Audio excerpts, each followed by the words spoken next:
இறைவன் ஒரு மிகத்தலும் உடமை என்பர்களே வணக்கம். என்ன நல்லா இருக்கீங்களா? நிச்சயம் நல்லா இருப்பீங்க, நல்லதே நடக்கும்.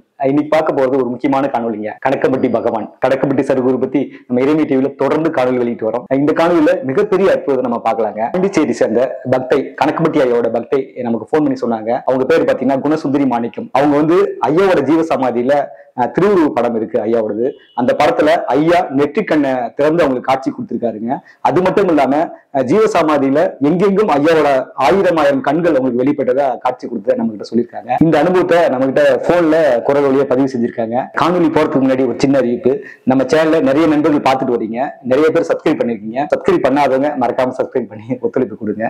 வாங்க காணொலிக்குள்ள போலாம். குருவே சரணம். எனக்கு ஒரு 4 நாளைக்கு முன்னாடி நான் ஒரு 4-5 நாளைக்கு முன்னாடி உச்சிகால பூஜை பார்த்துட்டு இருந்தேங்க ஐயா. அப்ப திடீர்னு ஐயாவோட கணக்கம்பட்டியில உச்சிகால பூஜை லைவ்ல கரெக்டா மணி ஒரு 12-10 இருக்கும். அப்ப ஃபர்ஸ்ட் இனிஷியலா காட்டுற அந்த பூஜையில கீழே ஐயாவோட படம் ஒண்ணு இருக்கும். அந்த படத்துல 2 கண்ணுக்கு மேல அந்த புருவத்துல அப்படியே அழகா அந்த கண்ணை திறந்து காமிச்சாருங்க ஐயா எனக்கு.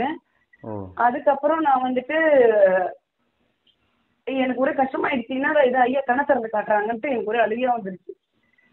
சரின்ட்டு நான் சரி அப்படின்னு கொஞ்சம் கம்மன் ஆயிட்டு என்னோட ஃப்ரெண்ட்ஸுக்கு எல்லாம் அதை கொஞ்சம் அப்படியே சென்ட் பண்ணி உங்களுக்கு தெரியுதா அப்படின்னு சொல்லி அனுப்பியிருந்தேன். அதுக்கப்புறம் அதுக்கப்புறம் ஒரு 2 நாள் கழிச்சு பாத்தீங்கன்னா அவங்களுக்கு தெரிஞ்சுங்களாமா இல்ல உங்களுக்கு மட்டும் தெரிஞ்சிருக்குங்களா? ஒருத்தவங்க உணர்ந்தாங்கன்னு சொன்னாங்க. பட் ஆனா அவங்க எடுக்கலன்னாங்க. ஆனா மத்தவங்க யாருமே அவங்களுக்கு எதுவும் எனக்கு ரிப்ளை எதுவும் பண்ணல. அப்புறம் டிவோட்டி ஒருத்தர்கிட்ட கேட்டதுக்கு அவருக்கு எனக்கு எதுவும் தெரியலம்மா அப்படின்னு சொல்லி சொன்னாருங்க. ஆனா எனக்கு மட்டும் கரெக்டா அந்த கண்ணுல 2 பக்கமும் அந்த கண் நல்லா திறந்தே காமிச்சிருந்தாங்க. அது எல்லாமே நான் உங்க இறைமை டிவில நான் உங்களுக்கு அனுப்பியிருக்கேன். அத மக்கள் பார்வையில நீங்க வைங்க. இன்னொரு அதிசயம் என்ன அப்படின்னு பாத்தீங்கன்னாக்கா, இது 2 நாளா நான் பூஜை எப்பெல்லாம் பாக்குறேனோ அப்பெல்லாம் பாத்தீங்கன்னாக்கா அந்த ஐயாவோட கண் கீழே வரைஞ்சிருக்காங்க இல்லையா பீடத்துல போட்டோ, அந்த போட்டோல ஒரு கண்ணுலயும் அப்படியே நிறைய கண்ணு வர மாதிரி தெரியுது. அப்படி நிறைய கண்ணு பீடம் முடிச்சாவே அங்கங்க கண்ணு தெரியுற மாதிரி இருக்குது. இன்னைக்கு நான் உங்ககிட்ட பேசுற இன்னைக்கு நான் மத்தியானம் உச்சிகால பூஜை பார்க்கும்போது அந்த சத்குருவே சிவன் இருக்கிற அந்த இடத்துல கூட அங்கங்க அப்படியே ஐயாவோட கண்ணு. நான் இன்னைக்கு சொல்றேன், எப்பவும் சொல்லுவேன், கணக்கம்பட்டி ஐயா மட்டும்தான் கூட்டா நிக்கிற உண்மையான தெய்வம். அவர் மட்டும்தான். எல்லாரும் போய் பயனடையணும். நிறைய பேருக்கு ஐயாவோட அருமைலாம் தெரியல. போய் ஐயா பார்க்கணும். அவர்கிட்ட நம்ம எந்த அளவுக்கு சொல்றோமோ அந்த அளவுக்கு நம்ம பயன் அடையலாம். அவர் ரொம்ப உண்மையான கடவுளுங்க. அவரு உண்மையான கடவுள்னா அது கணக்கம்பட்டி ஐயா மட்டும்தான். நான் ஒரே ஒரு தடவை ஆகஸ்ட் மாசம் போன வருஷம் இந்நேரம் இந்த மாசத்துல 22ஆம் தேதி எனக்கு யூடியூப்ல காட்சி கொடுத்தாரு. 25ஆம் தேதி ஆகஸ்ட் நான் கணக்கம்பட்டிக்கு போனேன். அன்னையில இருந்து இந்த நிமிஷம் வரைக்கும் நான் ஐயாவை மட்டும் தான் பாவிக்கிறேன். வேற யாரையுமே நான் கும்பிடுறது இல்லை. எங்க ஐயா மட்டும்தான் நான் கும்பிடுறேனே. அவர் மட்டும்தான் என்னோட குலதெய்வமா. நான் என் குழந்தைங்களுக்கு கூட நான் சொல்லிட்டேன், யாராவது உங்க குலதெய்வம் யாருன்னு கேட்டா நம்ம கணக்கம்பட்டி ஐயான்னு தான் சொல்லணும் அப்படின்னு சொல்லி நான் இது பண்ணியிருக்கேன். நான் எனக்கு காட்டின காட்சி அத்தனையுமே நான் இறைமை டிவி உங்களுக்கு நான் சென்ட் பண்ணி வச்சிருக்கேன். அப்பப்போ நீங்க அதை மக்கள் பார்வையில வையுங்க. அதை மக்கள் பார்த்து பயனடையணும். நிறைய பேர் வரணும். அங்க அவ்வளோ ஒரு தத்துவமா ஐயா நீங்க நினைச்சுருக்கீங்க ஒரு 2 கண்ணுல பாக்குறாருன்னு. கிடையவே கிடையாது. அவர் 1,00,000 கோடி கண்ணால, நான் சொல்றது கூட கம்மிதான், அதை விட அதிகமா பார்த்துட்டு இருக்கிறாரு. என் வீட்டுல நான் சிலை வச்சு ஐயாவோட சிலை தர்மபுரியில இருந்து ஆர்டர் பண்ணி வாங்கின அந்த சிலை கணக்கம்பட்டியில வச்சு அமாவாசை பூஜை பண்ணி எனக்கு அந்த ஐயா அனுப்பியிருந்தாங்க. அவர் அனுப்புறவர் யாருங்கன்னாக்கா அந்த பூ போடுறாங்கள பாருங்க, அமாவாசை பௌர்ணமி புனர்பூசம், அப்ப அதுல ஒருத்தர் தான் எனக்கு இந்த சிலையை செய்து தர்மபுரியில இருந்து அனுப்புனாருங்க. அப்பல இருந்து இந்த நிமிஷம் வரைக்கும் வந்ததுல இருந்து ஐயா ஒவ்வொரு அதிசயமா எனக்கு காமிச்சுக்கிட்டே இருக்கிறாருங்க. அவ்வளோ ஒரு சந்தோஷமா இருக்குது. அவரோட நான் அப்படியே எங்க ஐயா பாதை தான் எனக்கு இனிமே. நான் சரணாகதி. என் ஐயா என்ன சொல்றாரோ அதுதான் என்னுடைய வாழ்க்கை. ஐயா சிலையா வந்த பிறகு என்னென்ன நடந்ததுங்கம்மா வீட்டுல? ஐயா சிலையா வந்த பிற்பாடு எங்க வீட்டுல இருக்கிற அத்தனை பிரச்சனையுமே சால்வ் ஆச்சு. எனக்கு ஃபினான்ஸ் பிரச்சனை சால்வ் ஆச்சு. என் பசங்களும் நல்லா படிக்க ஆரம்பிச்சுட்டாங்க. நான் வந்து எப்படின்னா ரொம்ப சினிமா பார்க்கறது, அப்புறம் ஜாதி இது அப்படி இப்படின்னு இருப்பேன். ஐ மீன் நான் 1 இயர்க்கு பேக்ல சொல்றேன். இப்பெல்லாம் எதுவுமே கிடையவே கிடையாது. நான் எதுவுமே அந்த எப்படி சொல்றது, அந்த அஞ்ஞான வழிபாடு மற்ற இது எதுவுமே எனக்கு எங்க ஐயா தான். நானும் என் பசங்க என் ஐயா அப்படியே என்னுடைய இதுலயே இருப்பாங்க. என் கணவர் வந்து எங்க ஐயா தான் வந்து வெளிநாட்டுக்கு அனுப்பி வச்சிருக்கிறாங்க. அங்க போயிட்டு வந்த பிற்பாடுதான் அவர் வெளிநாட்டுல இருக்கிறாருங்க. இங்க நானும் என் பசங்க என் ஐயா தான் என் வீட்டு குலதெய்வம். எங்களை அவர் தான் கண்காணிச்சுன்னு எங்களை அவர் தான் வழி நடத்திட்டு இருக்கிறாரு. நான் அடிச்சு ஆணித்தரமா சொல்லுவேன், இவர் இன்றி ஓர் அணுவும் அசையாதுங்க. அது மட்டும் உண்மை. கனகம்பட்டி ஐயா தான் என்னை வாழ வச்சுட்டு இருக்கிறாரு.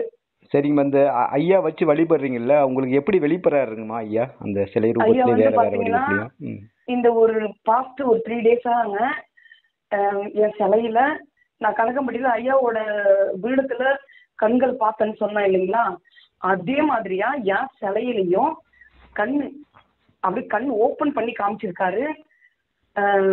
அப்படியே ஒரு சைடும் ஒரு கண்ணும் எத்தனை லட்சம் கண்ணை காட்டுறாருன்னு எனக்கு கணக்குலயே இல்லை. அதை நான் இறைமை டிவியில சப்மிட் பண்ணியிருக்கேன். அவர் உங்களுக்கு மக்களுக்கு காமிப்பாருங்க. நீங்க அதை பாருங்க. அதை பார்த்துட்டு நீங்க அது அவர் எவ்வளவு ஒரு கண்ணில பார்க்காம 1000 கண்ணுல பார்க்கறதுக்கான எவிடன்ஸ் இந்த சிலை மூலியமா காமிச்சாருங்க. அது அத்தனையும் உண்மை. நான் சொல்றது அத்தனையும் உண்மை. நீங்க அந்த வீடியோ இறைமை டிவி ஐயா அவர் போடுற ஒவ்வொரு வீடியோவையும் நீங்க பாருங்க. அதுல ஒவ்வொன்றையும் அதுல பார்க்க உங்களுக்கா தெரியும். ஐயாவை போய் பார்க்காதவங்கன்னா போய் பாருங்க, பார்த்தவங்களும் போய் பார்த்துட்டே இருங்க. எல்லா வேண்டுதலையும் ஐயா வந்து அழகா நிவர்த்தி செய்து வைக்கிறாரு. அது தகுந்த மாதிரி நம்ம அவருக்கு உண்மையாவும் நேர்மையாவும் இருக்க இருக்க இருக்க இருக்க இருக்க அவரு அழகா வழி நடத்துறாருங்க. எனக்கு ஐயாவை தவிர இந்த உலகத்துல வேற எந்த ஞாபகமே இல்லைங்க சாமி. எனக்குமே பாக்குற இடமெல்லாம் அப்படியே கண்ணாவே ஐயா. என் வீட்டுல ஒரு பெரிய போட்டோ வச்சு பாதிக்கிறேங்க. அதுல வந்து ஒரு 2-3 வாரமாவே அப்படியே கண்ணு அப்படியே உள்ளோட்டமாவே இருந்த மாதிரி இருந்துச்சுங்க. அதுல வந்து நான் ஒரு தடவை சும்மா அப்படியே எடுத்து ஒரு ஸ்டேட்டஸ்ல போட்டிருந்தேன். அப்புறம் என்னமோ தெரியல, ஒரு 4-4:30 மணி இருக்கும் இந்த சமயம் தான் வந்து பாக்குறப்ப லைட்டா பண்ணி பார்த்துட்டா அது கண்ணு உயிரோட்டமா தெரியுதா அப்படின்னு பாக்குறதுக்காக நான் போட்டேங்க. போட்டோ எடுத்து பார்க்க நான் மறந்துட்டேன். போட்டோ முழுசாம கண்ணா இருக்குதுங்க. போட்டோல லைட் ஆஃப் பண்ணிட்டு நான் எடுத்த போட்டோவை அவ்வளோ தூரங்க போட்டோ முழுசா கண்ணா தெரியறாருங்க. அப்படி என் சிலை முழுசா கண்ணா தெரியறாருங்க.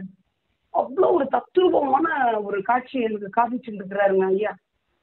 ஒவ்வொருத்தவங்களும் உண்மையா வழிபடுறவங்களுக்கு ஐயா காட்சி கண்டிப்பா கொடுப்பாருங்க. என் ஐயா தான் என் உலகம். எல்லாமே என் கனகம்பட்டி ஐயா தான். ஆமா, ஐயா வந்து இப்ப கணக்குப்பட்டி ஜீவ சமாதி ஒரு தடவை தான் போயிட்டு வந்திருக்கீங்க நீங்க? ஒரே ஒரு தடவை தான் சாமி போனேன். ஒரே ஒரு தடவை தான் போவேன். அன்னையில இருந்து இன்னைய வரைக்கும் எல்லா லைவையும் பார்ப்பேன். ஏதாவது இக்கட்டான நிலைமைன்னா மட்டும்தான் ஏதோ 1-2 மிஸ் பண்ணியிருப்பேன். எல்லா லைவையும் போடுவேன். எல்லா லைவையும் எப்பயுமே ஸ்டேட்டஸ் போட்டுட்டே இருப்பேன். நான் ஐயாவை 2 டைம் வழிபடுவேன், 2 டைம் பூஜை பண்ணுவேன். அமாவாசை, பௌர்ணமி, புனர்பூசம் ஐயாவுக்கு பூஜை பண்ணுவேன். பௌர்ணமி ஆனா ஐயாவுக்கு அபிஷேகம் பண்ணுவேன். எல்லாமே முறையா என் ஐயனை நான் வழிபட்டுட்டே இருப்பேங்க. என் ஐயாவை வந்து நான் நினைக்கிற நேரம்லாம் வந்து என் ஐயா வெட்டி பார்த்துட்டே இருப்பேங்க.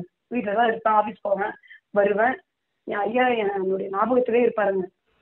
அவர் தான் என் உலகமே. எனக்கு 3 வேளை சாப்பாடு, என் பசங்களை படிக்க வச்சுங்க, எல்லாருமே நல்ல மாதிரியா வச்சுருக்காரு. இந்த உலகத்துல இருக்கவங்க எல்லாருமே நல்லா இருக்கணும். எல்லாரும் ஐயாவை போய் வழிபடுங்க. சீரும் சிறப்பமா இருக்கு. நன்றிங்க ஐயா. சரி, கண்டிப்பாங்கம்மா. ரொம்ப மகிழ்ச்சிமா ஐயாவோட அனுபவங்களை ஷேர் பண்ணதுக்கு.